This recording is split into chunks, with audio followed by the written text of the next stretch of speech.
Ukraine president Zelensky അങ്ങനെ ട്രംപിനെ ചൊറിഞ്ഞു. എന്ന് പറഞ്ഞാൽ ചൊറിയുക മാത്രമല്ല, മാരകമായി ആക്ഷേപിക്കുകയും ചെയ്തു. അതിന് കാരണം പലതുണ്ട്. കാരണം ട്രംപ് ഇപ്പോൾ പ്രഖ്യാപിച്ചു താൻ പുടിനുമായി ചർച്ച ചെയ്യും, യുദ്ധം അവസാനിപ്പിക്കാൻ വേണ്ട നടപടിയെടുക്കും. ഇപ്പോൾ സെലൻസ്കി പറയുന്നു മ്യൂണിച്ചിൽ സെക്യൂരിറ്റി കൗൺസിൽ മീറ്റിംഗ് നടക്കുകയാണ്. സെക്യൂരിറ്റി കൗൺസിൽ മീറ്റിംഗ് ലോകരാജ്യങ്ങളുടെ പല യൂറോപ്യൻ രാജ്യങ്ങളുടെ മീറ്റിംഗാണ്. അതിൽ വെച്ച് സെലൻസ്കിയുടെ ഒരു പ്രതികരണം വന്നിരിക്കുന്നത് അതിനിശിതമായി പേര് പറഞ്ഞില്ലെങ്കിലും അമേരിക്കയിൽ ഇപ്പോൾ ഉണ്ടായ മാറ്റം എന്ന് പറയുന്നത് ട്രംപ് പ്രസിഡന്റ് ആയതുകൊണ്ടാണ്. ബൈഡൻ ആയിരുന്നപ്പോൾ അകമഴിഞ്ഞ പിന്തുണ സെലൻസ്കിക്ക് ഉക്രൈന് കൊടുത്തുകൊണ്ടിരുന്നു.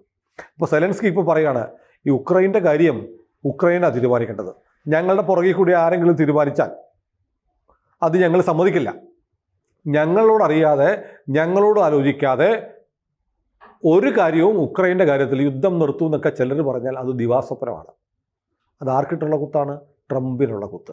തീർന്നില്ല. അമേരിക്ക അസന്നിഗ്ധമായി പറഞ്ഞു. JD വാൻസ് കഴിഞ്ഞ ദിവസം മ്യൂണിച്ചിലുണ്ടായിരുന്നു, സെക്യൂരിറ്റി കൗൺസിൽ യോഗത്തിന് വന്നു. അവിടെ വെച്ച് JD വാൻസും പറഞ്ഞു പഴയ പോലെ യുദ്ധത്തിന് വേണ്ടിയിട്ട് പണം ചെലവഴിക്കാൻ ട്രംപ് തയ്യാറല്ല. നോക്കൂ, ഉക്രൈനും റഷ്യയും തമ്മിൽ യുദ്ധം ചെയ്തുകൊണ്ടിരിക്കുമ്പോൾ ഇതുവരെ $126 ബില്യൺ 126 ദശലക്ഷം ഡോളർ അമേരിക്ക ചെലവാക്കി കഴിഞ്ഞു. ഉക്രൈനും റഷ്യയും തമ്മിൽ യുദ്ധം ചെയ്ത് അമേരിക്കയ്ക്ക് എന്ത് പാടാണ്? ഇപ്പം ട്രംപ് പറഞ്ഞു അങ്ങനെ ഞങ്ങൾ ഒരുപാട് കാശ് 126 ദശലക്ഷം രൂപ ഈ യുദ്ധത്തിന് വേണ്ടി ഉക്രൈന് കൊടുത്തിട്ടുണ്ട്. പണമായിട്ട് കൊടുത്തിട്ടുണ്ട്, ആയുധങ്ങളായിട്ട് കൊടുത്തിട്ടുണ്ട്, മിസൈലുകളും ഒക്കെ ആയിട്ട് കൊടുത്തിട്ടുണ്ട്. പക്ഷേ അമേരിക്കയ്ക്ക് എന്ത് ഗുണം? അമേരിക്കയ്ക്ക് ഒരു ഗുണവുമില്ല. അതുകൊണ്ടൊരു കാര്യം ചെയ്യണം, ഞങ്ങൾ കൊടുത്ത കാശിന് പകരമായി ഉക്രൈനിൽ ഒരുപാട് അമൂല്യമായ ധാതുക്കളുണ്ട്, റയർ എർത്ത്സ് ഉണ്ട്, നമ്മൾ ഈ കരിമണലൊക്കെ ഉണ്ടെന്ന് പറയുന്ന പോലെയുള്ള അമൂല്യമായ ധാതുക്കളുണ്ട്. ഈ ധാതുക്കളൊക്കെ ഞങ്ങൾക്ക് വേണം എന്ന് പറഞ്ഞു. അപ്പോൾ സെലൻസ്കി മ്യൂണിച്ചിൽ വെച്ച് മറുപടി പറഞ്ഞിരിക്കുന്നു, ഒരു സാധനവും തരത്തില്ല.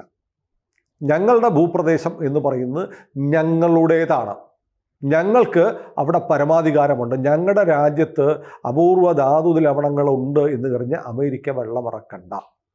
മറുപടി ട്രംപിനുള്ളതാണ്, ട്രംപിൻ്റെ നയത്തിനെതിരെയുള്ളതാണ്. ഇതിന് സെലൻസ്കിയെ ചൊടിപ്പിക്കാനുള്ള കാര്യം വളരെ കൃത്യമായി ട്രംപ് പറഞ്ഞു, ഈ യുദ്ധം തീരണം, അമേരിക്കയുടെ ചെലവിൽ ആരും യുദ്ധം ചെയ്യേണ്ട. നിങ്ങൾ ഈ യുദ്ധം ഉണ്ടാവാനുള്ള കാരണം നാറ്റോ എന്ന് പറയുന്ന ഒരു 31 രാജ്യങ്ങളുള്ള ഒരു സഖ്യമുണ്ടല്ലോ, ഈ സഖ്യത്തിലേക്ക് ചേരാൻ വേണ്ടി സെലൻസ്കി ഒരു അപേക്ഷ കൊടുത്തു. ഈ അപേക്ഷ കൊടുത്തപ്പോൾ പുടിൻ കയറി അടിച്ചതാണ്. കാരണം നാറ്റോ രാജ്യങ്ങളിൽ ഭാഗമായി ഉക്രൈൻ മാറിയാൽ ഉക്രൈനെ പിന്നെ തൊടാൻ പറ്റില്ല. നാറ്റോയിൽ അംഗത്വം എടുത്തു കഴിഞ്ഞാൽ നാറ്റോയിലെ ഏതെങ്കിലും രാജ്യത്തെ ആക്രമിച്ചാൽ നാറ്റോയിലെ എല്ലാ രാജ്യങ്ങളെയും ആക്രമിക്കുന്ന പോലെയാണ്, സംയുക്തമായി അവർ തിരിച്ചടിക്കും. ഇതാണ് നാറ്റോ എന്ന് പറയുന്ന സംവിധാനത്തിൻ്റെ ഒരു ബലം. അവിടെ അംഗത്വം എടുക്കാൻ ഉക്രൈൻ ആലോചിക്കാനുള്ള കാരണം റഷ്യയെ വെല്ലുവിളിക്കാനാണ്, റഷ്യയെ പേടിപ്പിക്കാനാണ്. അതുകൊണ്ട് ഇവർ അംഗത്വം എടുക്കാനുള്ള അപേക്ഷ കൊടുത്തപ്പോഴേ കയറി അങ്ങ് പുടിൻ സെലൻസ്കിക്ക് അടി കൊടുത്തു. അതാണ് ഉക്രൈൻ യുദ്ധത്തിൻ്റെ പ്രധാനപ്പെട്ട കാരണം. ഇപ്പോൾ ട്രംപ് എന്താ പറയുന്നത്? നാറ്റോയിൽ 31 രാജ്യങ്ങളുണ്ട്. ഈ 31 രാജ്യങ്ങൾക്കും ഒരു ഇൻഷുറൻസ് പോളിസി എടുക്കുന്ന പോലെയാണ്, ആരെങ്കിലും തൊട്ടാൽ നമ്മൾ തിരിച്ചടിക്കും. ഒരു ഇൻഷുറൻസിന് ഒരു പോളിസി എടുത്താൽ പ്രീമിയം അടയ്ക്കണ്ടേ? അതുപോലെ അമേരിക്കയുണ്ട്, അമേരിക്ക ആയുധം തരും, അമേരിക്കൻ കപ്പൽപ്പട വരും, അമേരിക്ക യുദ്ധത്തിന് വരും എന്നൊക്കെ പറഞ്ഞ് നാറ്റോ നിൽക്കണ്ട. ഇനി നാറ്റോയുടെ ചെലവ് നിങ്ങൾ നടത്തണം. നാറ്റോയ്ക്ക് വേണ്ടി എല്ലാ രാജ്യങ്ങളും ആയുധത്തിനും ചെലവിനുമുള്ള പണം കൂട്ടണം. മിനിമം 5% കൂട്ടണം. നാറ്റോയിൽ ഉക്രൈനോട്ട് മെമ്പർഷിപ്പ് കൊടുക്കത്തുമില്ല എന്ന് പറഞ്ഞു. അതുകൂടാതെ അമേരിക്കയുടെ ഡിഫൻസ് സെക്രട്ടറി പീറ്റ് ഹെക്സെറ്റ് സെലൻസ്കിയുടെ മർമ്മത്ത് കൊള്ളുന്നൊരു പ്രസ്താവന നടത്തി. അതായത് 2014 മുമ്പത്തെ ഉക്രൈൻ ഉണ്ടല്ലോ, 2014 ക്രീമിയൻ മേഖല ഉൾപ്പെടെ ഒരുപാട് മേഖല 2014 ശേഷം റഷ്യ പിടിച്ചെടുത്തിട്ടുണ്ട്. 2014 മുമ്പുള്ള ഉക്രൈൻ പുനഃസ്ഥാപിക്കണം എന്ന് പറയുന്നത് ഒരു സ്വപ്നമാണ്, നടക്കുകയില്ലാത്ത സ്വപ്നമാണ്.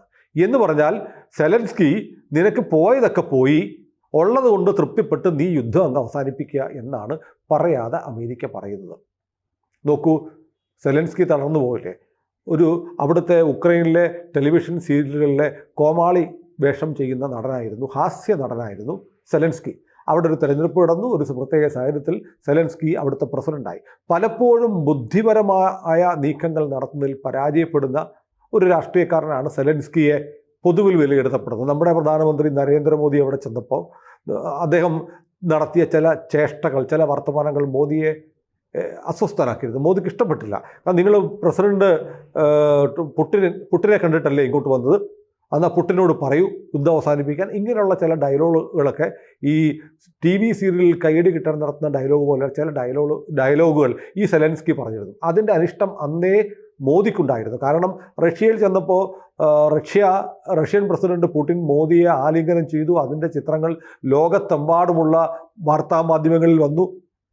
സെലൻസ്കി അപ്പോൾ പ്രതികരിച്ചത് ലോകത്തിലെ ഏറ്റവും വലിയ നരാധമനുമായി ഏറ്റവും വലിയ ജനാധിപത്യ രാജ്യത്തിൻ്റെ തലവൻ ആലിംഗനം ചെയ്ത് നിൽക്കുന്നത് വളരെ മോശം ചിത്രമാണ്, മോശം സന്ദേശമാണ് നൽകുന്നത് എന്ന് അന്ന് തന്നെ സെലൻസ്കി പ്രതികരിച്ചു. അത് കഴിഞ്ഞ് റഷ്യയിൽ നിന്ന് ഉക്രൈനിലെത്തിയപ്പോഴാണ് ഈ നാടക നടൻ്റെ ഈ നേരത്തെ പറഞ്ഞ പോലെയുള്ള ഡയലോഗുകൾ ഉണ്ടായത്. ഇപ്പോൾ ഈ പറഞ്ഞ സാഹചര്യങ്ങൾക്കൊക്കെ ഉപരിയായി ഏറ്റവും മാരകമായ ഒരു പ്രയോഗം കൂടി സെലൻസ്കി നടത്തിയിരിക്കുന്നു. സെലൻസ്കി മ്യൂണിച്ച് സെക്യൂരിറ്റി കൗൺസിലിൽ വന്നിരിക്കുന്ന ജർമ്മൻ ചാൻസലർ ഉൾപ്പെടെയുള്ള ആളുകളോട് പറയുകയാണ്, നമുക്കിനി നാറ്റോ എന്നും വേണ്ട. കാരണം നാറ്റോയിലേക്ക് കയറ്റത്തില്ലല്ലോ, കിട്ടാത്ത മുതിരിങ്ങ പുളിക്കും എന്ന് പറയുന്ന പോലെ നാറ്റോയിൽ അംഗത്വം കിട്ടില്ല. ഇനി അമേരിക്കയുമായിട്ട് നമുക്ക് നല്ല ബന്ധമൊന്നും വേണ്ട. ജർമ്മനിക്കും അങ്ങ് ഇഷ്ടപ്പെട്ടിട്ടില്ല. ജർമ്മനിയിൽ 23-ാം തീയതി ഫെബ്രുവരി 23 തെരഞ്ഞെടുപ്പ് നടക്കുകയാണ്. ജർമ്മൻ ചാൻസലറുടെ പാർട്ടിക്കെതിരെ അവിടുത്തെ തീവ്ര വലതുപക്ഷ വിഭാഗത്തിൻ്റെ സ്ഥാനാർത്ഥികൾ മത്സരിക്കുന്നുണ്ട്. ഒരു പക്ഷേ ജർമ്മനിയിൽ ഭരണമാറ്റം ഉണ്ടായേക്കും. ഇലോൺ മസ്കിനൊരു താല്പര്യമുണ്ട്. ജർമ്മനിയിൽ നിലവിലുള്ള ഭരണം അവസാനിച്ചിട്ട് അവിടെ തീവ്ര വലതുപക്ഷ പാർട്ടിയുടെ ഭരണം വരണമെന്ന് ട്രംപിനും ഇലോൺ മസ്കിനും താല്പര്യമുണ്ട്. അതുകൊണ്ട് ഒലാഫ് സ്കോൾസിന് അത്ര സുഖകരമല്ല ഇപ്പോൾ ട്രംപിൻ്റെ നിലപാടുകൾ. അപ്പോൾ ഈ ഒലാഫ് സ്കോൾസിനെ കൂടെ കൂട്ടുപിടിച്ചുകൊണ്ട് സെലൻസ്കി ഇപ്പോൾ പറഞ്ഞിരിക്കുന്നത്, നമുക്ക് യൂറോപ്പിന് സ്വന്തമായി ഒരു ആർമി വേണം, യൂറോപ്പിന് സ്വന്തമായി നാറ്റോയ്ക്ക് ബദലായി ഒരു സൈനിക സഖ്യം വേണമെന്ന് പരസ്യമായി പറയുന്ന മണ്ടത്തരം സെലൻസ്കി ഇപ്പോൾ കാണിച്ചിരിക്കുക. അപ്പോൾ ആർക്കെതിരെയാണ് ഈ യൂറോപ്പിൻ്റെ ബദൽ സൈന്യം ഉണ്ടാക്കാൻ പോകുന്നത്? പച്ച മലയാളത്തിൽ അമേരിക്കയ്ക്കെതിരെയാണ്.